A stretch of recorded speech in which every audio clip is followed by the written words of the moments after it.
Hello again, Setch here, and I'm back for a third installment, give or take, of my little YouTube adventure. It's been a long time since the last upload. I've been really busy at work, so I haven't had time for much War Thunder at all, much less video editing. But I had this old replay that I really wanted to share, and this was back while I was attempting to get 20 kills in the Lightning in arcade mode, and before I'd actually managed to accomplish that. And during that period, I was flying the Lightning much, much more aggressively than I ordinarily would, and more aggressively than I think really suits the plane. But I had this one really crazy match where it actually worked out pretty well for me, and I thought I would share it as an example of both what you can sometimes get away with in the Lightning, and also maybe an example of what not to do. But you take it as you will, and I'll just show the replay now.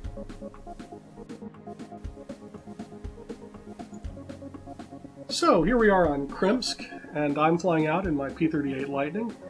I'm flying with Courtney Lee, a regular from the forums and a friend of mine, and also a member of my squadron. And he's flying a P-38 as well, so we got a little bit of wingman action going on here. But we're not actually in voice communication right now. We're not coordinating very closely, so it's just more sort of a loose association. We're sort of flying the same map together. And actually, right at the very start of the match, I attack a target right as he's calling it, and so that's that sort of thing happens to me occasionally, and I'll talk about that a little bit. I actually want to use a few opportunities in this episode to talk about player psychology. One of the things in War Thunder is that in order to communicate via the squad system that you are targeting someone, you have to first target that enemy. And when you target an enemy, it announces to them via the minimap that they are being targeted. So that goes against this ingrained habit that I have of not targeting enemies until I'm right about to shoot at them. So it can lead to these situations where I've already committed to an enemy, and then a friend of mine will announce that they're attacking the enemy, but it's too late for me to either change course or communicate my intentions, and we wind up potentially on a collision course. And I don't really know what the right answer is in that case. But it's one of those things where I don't typically target the enemies that I'm attacking. If possible, I don't fly directly at them. I try and suggest that maybe I'm attacking somebody else as a way to get close. If I think an enemy is looking at me, I tend to fly in a straight line to make them think that maybe I don't see them. But everything is out the window on this match. Usually I, for example, don't go heads up at all, but I'm being very aggressive in this match and taking pretty much every firing opportunity that I get. And it's interesting to me in this match, flying so differently than my standard profile, the reactions that I get from the other players here. Ordinarily, I'm the person who turns away from a heads up, and I'll try and drag people and let my teammates attack them, or gradually build up an energy advantage and try and do a stall trap, or do some sort of safe response like that. But it's you don't get a high rate of action doing that strategy. This time I'm being very aggressive and I'm forcing the heads up, and what's interesting to me is that even though I'm entering these heads ups pretty reluctantly, it's not that I really want to be in a heads up, I just don't want to wait, is that on so many occasions I essentially win by a bluff, because it turns out that the other player is even more reluctant to do the heads up than I am, and so they just turn away and give me this easy deflection shot as they sail on past me. And that's it's an interesting observation. It shows that there is this whole type of psychological manipulation that I'm not really taking advantage of in my normal fighting style. And I don't know if there's an easy way to work those sorts of bluffs into my normal, more defensive style, but it's an interesting observation in any case. Ordinarily, my modus operandi when I'm flying the Lightning is that I try to maintain an altitude advantage over all enemy aircraft at all times, and I avoid putting my aircraft in a situation where it is vulnerable to getting bounced by enemies with higher energy states. And that's a safe way to play the Lightning. It plays to its strengths because it's fast and it climbs well, and it minimizes its weaknesses. The Lightning is a big, easy target. It's not good when it gets bounced.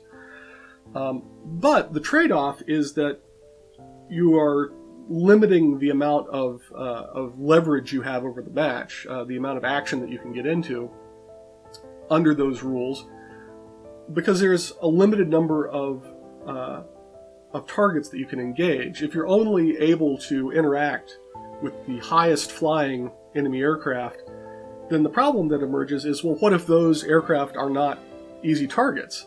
Either because they are flying very aggressively and are targeting you, or if they are flying very defensively and refusing to engage and running away and that kind of stuff, that you've written off the ability to go and pick an alternate, easier target and attack them instead, because if you do that, you'll be giving up your altitude advantage, and the enemy that you've just let go can then go get an advantage on you. So that ordinarily that would create a bit of a quandary for me. Just as a quick aside here, I make a really bad error of judgment here and allow this P-36 to take a very easy shot at me when I could have just turned away from it. And I'm lucky that the Lightning didn't catch on fire at this point. This is easily my biggest blunder of the match, and I didn't want to let it go without a comment to say that I'm aware of that. But in any case, on this match, I'm still trying to maintain an altitude advantage locally over my immediate target, but I've given up that prerogative of maintaining an altitude advantage over the whole field, and instead I'm just picking individual targets, diving on them. I'm allowing myself to swoop through this cluster of easy targets on the midfield, and then I'm exiting back into friendly airspace. I'm making sure that I'm always exiting towards the friendly spawn, and I'm using that as my escape mechanism. And that is certainly a strategy that you can do in many energy fighters. It's not something that I usually do in the Lightning, because it's so easy for it to catch fire from stray shots as it does this. But it's working for me on this occasion for two reasons. First of all, there aren't any ace pilots on the enemy team who are taking advantage of this, of the fact that I'm not securing altitude, and really punishing our team for it, and pushing down on our spawn for it. And secondly, I think this is the place where due credit goes to Courtney, because he is playing the role that I ordinarily would play. Right about this point, he loses his P-38 in a collision, which is a course hazard. It can happen to anybody. But for the better part of this match, he's been flying the role that I usually fly. He's been at altitude, suppressing the enemy team, preventing them from having any easy opportunity to climb and assert themselves over the midfield, which is one of the reasons that it has been easy for me to play the role that I've been playing in this match. And also, when I got into that tussle with that lag most recently, Courtney gave up his position to swoop in and lend a hand and help put more pressure on that lag, which I appreciate, so thanks for that. And here again, this yak, I see him back there, and I've just decided to go ahead and accept the heads up rather than waiting for a better alternative. In this particular case, he gets bumped by a friendly right as he's trying to line up on me, and that probably helped me a lot too. That's 17 kills, and I actually get one more right after the bell. It doesn't quite count. But I have no doubt that if this had have gone on for another minute or two, I would have gotten 20 kills and then some. And not, as I am saying, from flying the plane to its strengths or even even displaying any particular skill, flying it to its weaknesses, but but just because so many of the enemies there were really not, flying air combat at all. It was just this mad dash to land on a single capture point newbie map. But before we go, I want to take this entire match and use it as an example to illustrate this point, which is that in this whole match there were only maybe 3 examples of actual air combat maneuvering going on. That was a very sloppy vertical reversal against the Buffalo, this really bad turn where I let the P-36 shoot at me, and a pretty nice rolling scissors against that lag. Out of 17 going on 18 kills, and the rest of that entire killing spree was purely the result of me getting to run around shooting planes while, coincidentally, nobody paid any attention to me. and nobody fought back. And I'm not claiming that represents any particular skill on my part, but that is something that people can develop a skill for.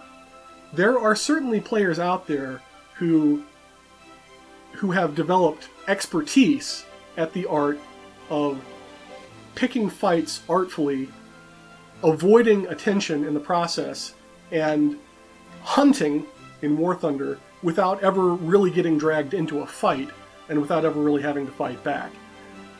And for players who have mastered that skill, I know those players are out there. I read stories of their exploits on the forums. For players who have developed that skill, paradoxically, the air combat part of War Thunder is basically irrelevant at that point. If you know the psychology of the enemy of the opposing team well enough, and if you can exploit it well enough, it doesn't really matter how you fly the plane. And I think that is it sounds strange, but I had a very clear sense of that when I was flying this match, that I wasn't really fighting, I was just taking advantage of people. So I wouldn't necessarily recommend flying the Lightning this way. I've certainly gone back to a more defensive, reserved style myself after flying this match. But it was an interesting experiment while it lasted, and it's been fun sharing it with y'all. And I hope that it was fun to watch. And I will catch y'all next time. Setch out.